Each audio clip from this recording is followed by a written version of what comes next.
People's helpline आणि भारतीय जनसंसदेच्या पुढाकाराने आम्ही अहमदनगरपासून म्हणजे ह्या अहिल्यानगरपासून पुऱ्या देशामध्ये जंतर मंतर क्रांती दिवस 8 ऑगस्टला पाळणार आहोत आणि त्याचा प्रचार प्रसार आम्ही करतोय। आमचा मुद्दा असा आहे की या देशामध्ये 2-3 गोष्टींची अत्यंत गरज आहे। पहिली जी गरज आहे, या देशामध्ये जाती व्यवस्था गेले 3000 वर्षापेक्षा जास्त काळ आहेत।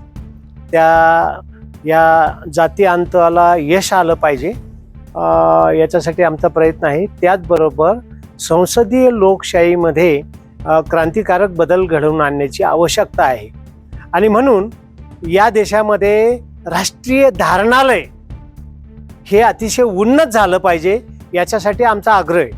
दुसरी गोष्ट म्हणजे काय की राष्ट्रीय धारणालय जरी आपण उन्नत केलं तरी प्रत्येक व्यक्तीने रिकॉन्शियस गव्हर्नन्स ज्याला म्हणता येईल, स्वतःचं जे शासन आहे, स्वतःच्या अंतःकरणातून किंवा निर्णय करण्याची जी त्याची क्षमता आहे ती वाढली पाहिजे, याच्यासाठी आमचा प्रयत्न आहे। आणि म्हणून राष्ट्रीय धारणालयामध्ये तिरंग्याचे जे काही 3 रंग आहेत, अशोक चक्र आहे, त्याबद्दल आमचा आग्रह आहे।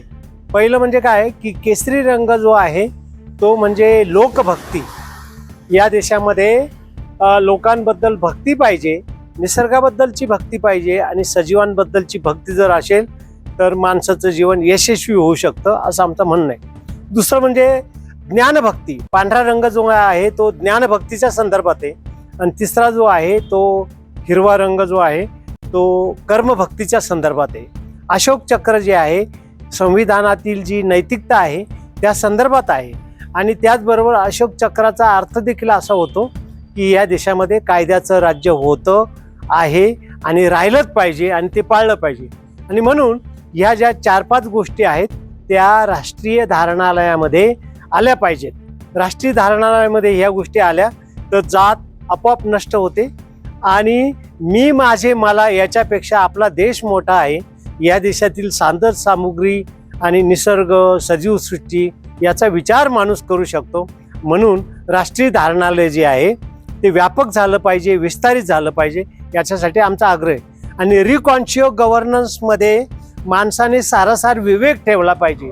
लोक सर्रास ज्या वेळेला 1500 रुपये भावाने मतं विकतात आणि मतं घेणारे देखील हसत हसत मत घेऊन जातात, त्या ठिकाणी त्यांचं जीवन जे आहे अयशस्वी झालं असं आमचं म्हणणं आहे। माणूस म्हणून कुठंतरी संपूर्ण आयुष्यामध्ये कोऱ्या पद्धतीने जगला, कुठेही समाजासाठी निसर्गासाठी काही एक काम केलं नाही आणि तसाच तो मरण पावला आणि अमरधामला गेला, तर त्या माणसाचं जीवन जे आहे ते व्यर्थ आहे असं माझं म्हणणं आहे। म्हणून धारणालय प्रत्येक भारतीयाचं यशस्वी झालं पाहिजे, व्यापक झालं पाहिजे आणि त्याची निर्णय क्षमता वाढली पाहिजे, तरच समाजामध्ये ह्या प्रजासत्ताकाचा नक्कीच उपयोग होऊ शकेल।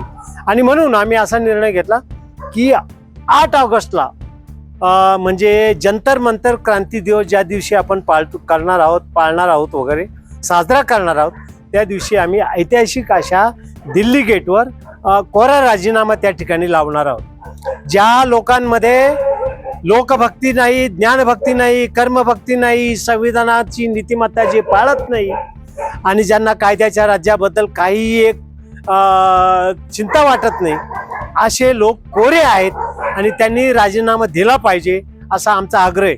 ते मोदी असो किंवा अमित शहा असो किंवा कोणी आमदार खासदार जे कोणी असतील वगैरे, तर त्या सगळ्यांसाठी हा कोरा कागद आम्ही कोरा राजीनामा दिल्ली गेटवर लावणार आहोत। त्या ठिकाणी नोकरशाही जी आहे पगार हमीवर काम करते आणि फक्त पगाराची हमी त्यांना आहे, स्वतःच्या कर्तव्याबद्दलचं काही एक त्यांना देणं घेणं नाही, अशा लोकांसाठी तो कोरा राजीनामा जो आहे दिल्ली गेटवर तो नक्कीच चांगला अतिशय लोकांना धडा शिकवल्याशिवाय राहणार नाही। ज्याला कुणाला समाजाबद्दल देणं घेणं नाही, समाजाबद्दल ज्याला कर्तव्य करायचं नाही, त्याच्यासाठी कोरा राजीनामा आहे। त्या माणसाने समाजासाठी ज्याला काम करायचं नाही, ज्याला मतं विकायचे असतील, ज्याला स्वतःचा स्वार्थ फक्त करायचा असेल, अशा माणसासाठी कोरा राजीनामा जो आहे त्याने स्वतःच्या घरामध्ये स्वतःला बंद करून घ्यावं आणि अमरधामची वाट पाहावी, याच्यासाठी आमचा आग्रह आहे। म्हणून या देशामध्ये संसदीय लोकशाहीचा विकास झाला पाहिजे आणि देशाच्या कानाकोपऱ्यापर्यंत तरुणांपासून वृद्धांपर्यंत ही संसदीय लोकशाही मुरली पाहिजे आणि ती समृद्ध झाली पाहिजे. याच्यासाठी आम्ही कोरा राजीनामा दिल्ली गेटवर लावणार आहोत. आणि मला खात्री आहे की देशभरामध्ये जी नवीन पिढी अतिशय जागृत झालेली आहे आणि याच्यामुळे फार मोठी क्रांती झालेली आहे. ज्या लोकांना फक्त स्वतःचा स्वार्थ, सत्ता, संपत्ती आणि प्रतिष्ठा याच्यासाठी जगणारे जे लोक आहेत त्यांना आता धडा बसलेला आहे आणि त्यांना आता घरी जावं लागणार आहे. जे लोक कोणी विखे पाटलांसारखे लोक ज्या वेळेला म्हणतात का आमचं घराणं 70 वर्ष राजकारण करतंय, आम्ही सत्तेमध्ये आहोत वगैरे, असे लोक जे आहेत ह्या कोऱ्या राजीनाम्यामुळे नक्कीच घरी जायला मदत होणार आहे. कारण ज्यांना सत्ता, संपत्ती आणि प्रतिष्ठा याच्या पलीकडे काही दिसत नाही, लोकभक्ती, ज्ञानभक्ती आणि कर्मभक्ती, संसदीय लोकशाहीमधील नीतिमत्ता या गोष्टी जर समजत नसतील तर त्यांच्यासाठी डिच्ची फत्ते याच्याशिवाय काही पर्याय नाही. धन्यवाद.